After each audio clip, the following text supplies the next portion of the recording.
To change the needle, you have a screwdriver. You might like to use the multi-purpose tool and get out your pack of needles. Now, depending on what kind of fabric and project you're working on, check out all the links to our needle videos so you'll know which kind of needle works with your fabric, thread, and what you're making.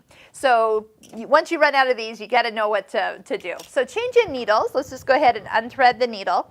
And if you want to use the tool, if you need a little bit more room, you can always lower the presser foot down. This tool has a little hole in it, so you can slide up the needle, and then as you loosen the screw, it will catch it and it won't drop into your machine, because that's no fun. So as it comes out, you can also use it for inserting your needles because it has that flat side on the back.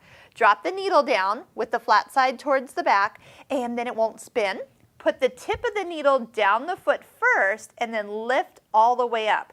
You need to make sure your needle gets as high as it needs to go into the machine. Otherwise, things just don't work out very well at all. Make sure you tighten the screw. Now let's talk about tightening the screw. Yes, you have a screwdriver, but we need to do a gentle tighten, not a full fledged tighten, and that's a happy medium because you can over tighten this so easily.